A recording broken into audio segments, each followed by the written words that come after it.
Hello, and welcome to my basic editor tutorial. In this video, I will be sharing the basic skills needed to start making missions in ArmA. We will go over how to start and properly save a file in the editor, how to place player slots and set up a respawn, how to set up enemies, how to guide players via map markers, how to place and assign a Zeus, how to create init.sqf and description.ext and the explanation of each, how to name your mission and set up a mission image, and how to export and share your ArmA mission for server use. In the description of this video and in the player below, there will be timestamps of each section, if you're only looking for specific parts. Before we begin, I will state I am only using the mods shown on screen now, which include CBA, Ace, Eden Enhanced, and Zeus Enhanced, along with its Ace compat. These mods will form a basic skill set which is crucial to modern day ArmA mission making. Other mods like RHS or LAMs add assets and extra AI behaviors, but these mods are not needed to make a fundamentally good mission, and can only add on to a good base. Now, to get started we'll need to open the editor, which you can do by clicking this icon, or by using the drop-down menu here. Here you can see a list of maps which you currently have running, whether they be from the base game, DLC, or modded in. Pick a map that you want to make your mission on, and hit continue. I'll be using Stratus since it's small, has some interesting areas, and is a good all-rounder. Now that we're finally in the editor, let's quickly go over some basic controls. W, A, S, and D will let you move around like normal. Right-click and dragging lets you pan the camera. Q and Z let you go up and down respectively, and Shift lets you move the camera faster. You can also use scroll wheel to zoom in and out to easily get a closer look without W, A, S, and D. These controls can be used in combination to allow a smooth editor experience and the ability to go wherever your heart desires. Some other useful tools to be aware of will be the widgets at the top here. They can be used to manipulate objects easily by rotating or changing the elevation, with more precision than the hotkeys, which would be Alt for altitude and Shift for rotation.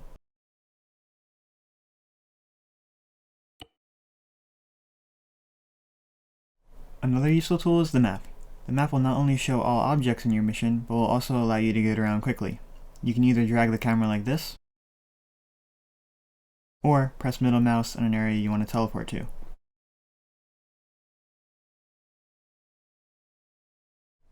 Now that we have a map selected and a basic understanding of the editor's controls, we'll save our mission file. To save your mission, go into the top left menu under Scenario and Save As. Here we'll want to put a name for our mission, and we'll also want to uncheck Binarize. If we leave this checked, the mission file in our file browser will be unreadable by humans, and we won't be able to edit it later on. So now it's time to place down some units. I'll begin by placing down some Blue 4 infantry. Something to note is with units, specifically human entities, like riflemen or tanks with crew inside. Holding Control allows you to group them together. This is how we can create fire teams and squads of infantry or a platoon of tanks. Placing friendly units near each other will automatically group them, as you can see as I place these next to riflemen. If you noticed, you can see the first unit we placed down has a red circle outlining the normal unit's icon. This indicates this is a player. This is intended for single player use.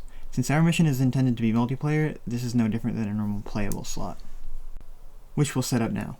We'll drag and select all units we want to be playable. We'll right-click and go to Attributes. In here, under the Object Control tab, we'll check Playable. This will allow the unit to be selected in the multiplayer lobby. It should be noted that you can remove the single player checkbox, but I would recommend not doing this. This makes it so whichever unit you place next will instead automatically be marked as the player, including enemy units, and it's very inconvenient. One more thing about player slots. To let the player know which slot they are picking, you can name them in the lobby screen. Here I'll name a few of our slots as an example, but for a more realistic scenario, this is how you'd tell the medic or the team leader which slot to pick.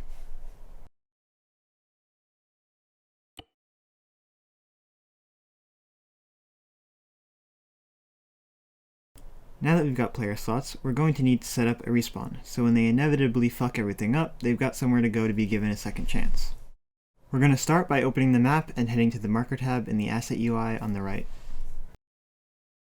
Pick a marker you like the look of for your respawn and drop it down where you want the respawn to be.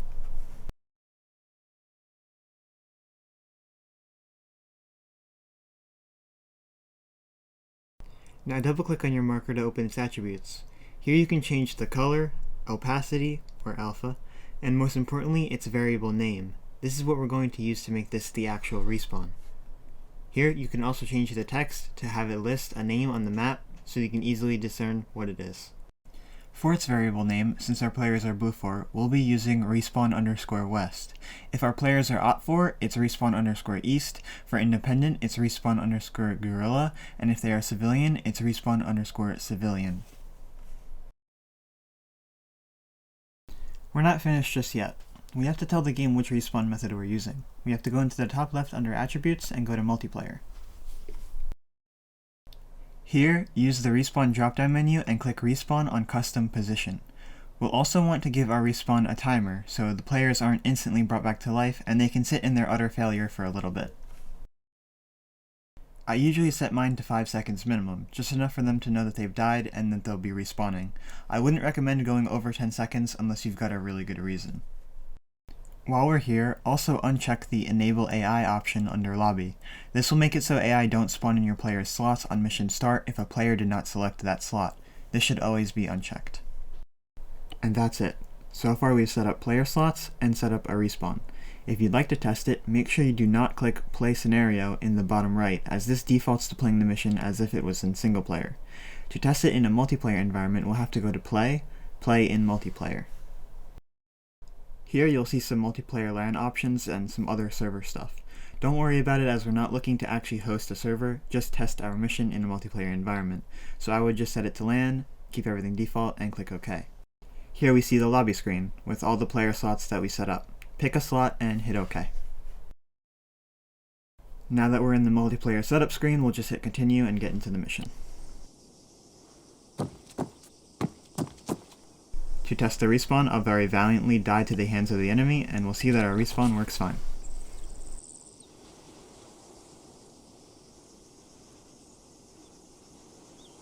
Quickly before we move on, I'll show you how to set up ACE player settings, for medics or engineers. Go into Attributes, and at the bottom is all the ACE settings. Here you can decide whether this slot is an engineer or a medic.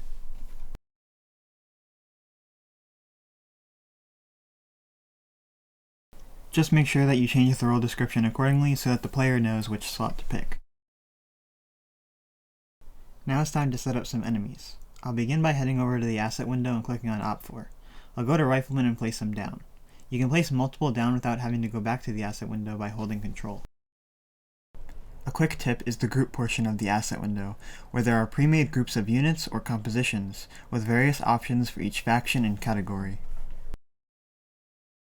For now, I'm just going to stick with the basic 4 riflemen I placed down. Now we'll talk about waypoints. Waypoints are how you get the AI in ArmA to do most things. They can be used to have them patrol, guard an area, attack enemies, get into vehicles, clear buildings, exit vehicles, etc. Here I'll show you how to set up a basic looping patrol with just 2, move and cycle. I'll begin by mousing over to the first patrol point. I'll hold shift and right click to place a waypoint. By default, waypoints you place will always be move. I'll finish up a patrol route here, and keep in mind using as little waypoints as possible is ideal. At the end, I'll place an extra waypoint. This is to make the other waypoints cycle to have these units continue using the waypoints I placed down in a loop, instead of being completed for good once all of them are marked as done. So I'll double click on the last waypoint to open its attributes. There's a lot of settings in here, but don't worry about them. All we're looking for is type, specifically cycle, which will cause the waypoints placed before it to cycle.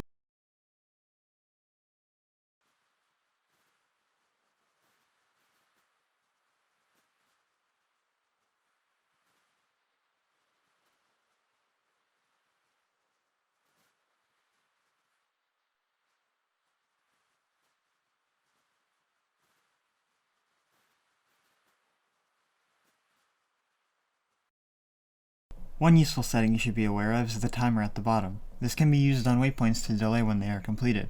For example, instead of being instantly deleted upon arrival, you could have the patrol wait a couple seconds and look around by adding a 5-second delay. Then have them move on to the next.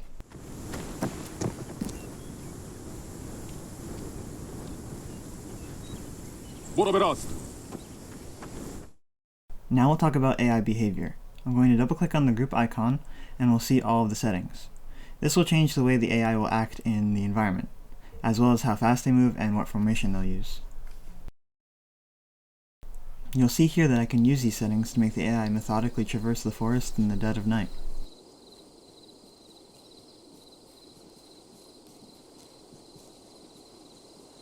Or maybe I want them to casually patrol a friendly supply route.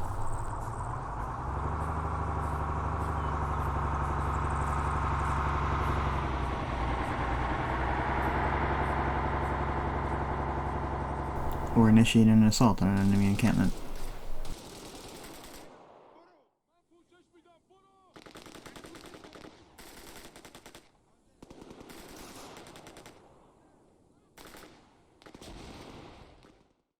Now I'll talk a little bit about map markers. We already used them a little with the respawn, but I'll show you how you can tell players the basic setup of the mission with a map marker or two. We'll use the same menu as we did for the respawn. You'll pick a marker that you think suits what you're trying to portray, and you'll drop it down. Then you can change the color, add on text, or even the opacity. This is best used when you want to convey something the players should already know before the mission starts, like important objectives, if the location is known, or known enemy positions, which could be important to take note of.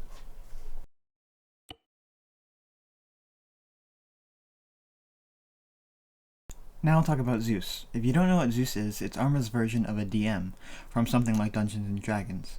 It allows the player to actively change the mission from an RTS-style view, spawning and controlling enemies, placing objects, some light scripting, among other things. To get started, head over to the Systems tab and then down to the Zeus category, and drop down the Game Master module. Now let's open the attributes, and here you'll see some of the options. Owner means that this is the entity that is the Zeus. This can be a variable name, or it can just be whoever is logged in as the admin. This can be done by typing #admin logged like this, and you're done. I would recommend making one of these for every mission in case something goes wrong, and you need Zeus to fix something, like a player glitching out and dying, or a vehicle exploding for no good reason. Now we'll talk about the other way of doing it, using variable names. The variable name can be whatever you want it to be, but I like to keep things simple and just give the Zeus the variable name Zeus. Also, make sure for the default add-ons tab, you just select all add-ons including unofficial ones, just to make sure you're given access to all the add-ons that are running. So we have to give the Zeus our variable name that we gave the module. So I'll select the unit I want to be the Zeus, and in the field variable name, I'll write Zeus. If I had put Dave in the Zeus module as the owner, I'd have to name this unit Dave.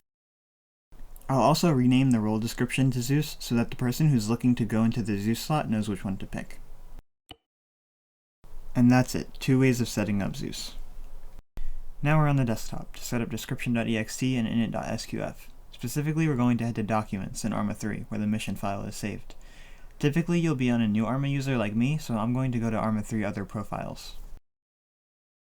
Here you'll want to find your mission file. I saved mine to missions, but you can save it to either. It's just for organization. We'll open up the mission file, and here you'll see the text file that contains our entire mission.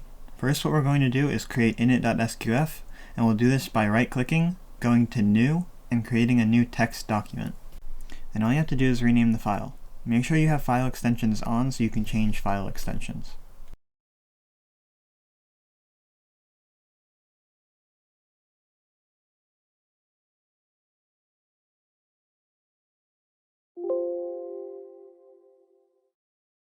The basics of this file are simple. Everything written down in it is executed on mission start, before the briefing screen. It's used to run important scripts that you would need to run at mission start, or other commands that are important to get out of the way. You can open it up and do whatever you'd like with it. There's a lot that this file does, and it's very important for advanced mission making and scripting, but this is beyond the scope of this video. If you'd like an in-depth explanation on how to use init.sqf, there are plenty of tutorials out there that are dedicated to it by people much more competent than me. Now we'll move on to description.ext. This is created the same way.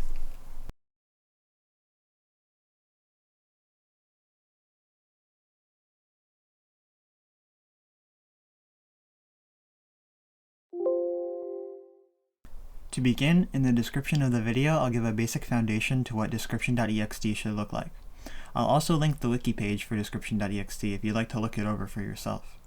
This file allows for easy configuration settings for mission attributes, allowing for things like a mission title, description, loading image, among other things. So I'll just replace all of the basic details. I'll put my name in as the author, what I want the mission to be called, and a short description of it.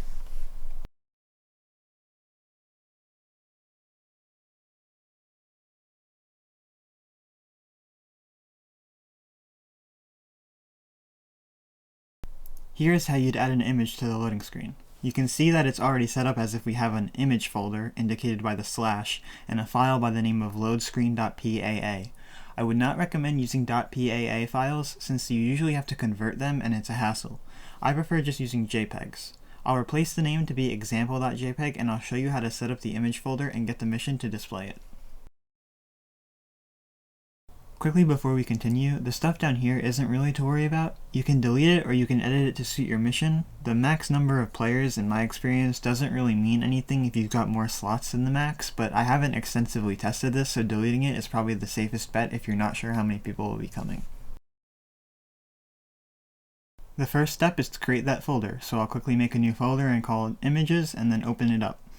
Then I'll find a suitable image to use. For now I'm going to use this cute picture of a kitten and drop it in. Then rename it to example and everything should be set up. Now that we're back in the game, I'll open up my mission and see if it worked. Please test your missions. And there it is, in all of its glory, the title, picture, and short description. There's just one more step before we export the mission. You've got to remove the required add-ons from the mission file. This will remove any incompatibilities with someone having the wrong add-ons or outdated add-ons.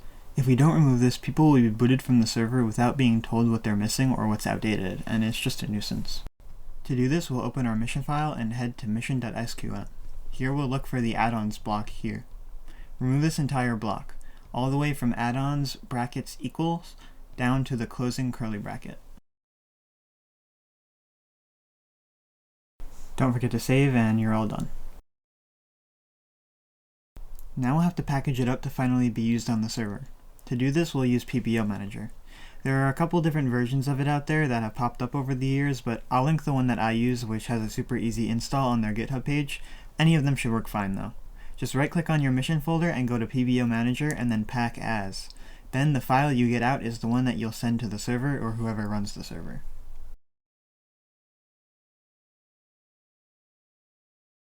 I hope this tutorial has helped you start making missions in ArmA 3. If you have any questions or would like more tutorials based on more pointed subjects, please leave your comments below. Thank you for watching. Until next time.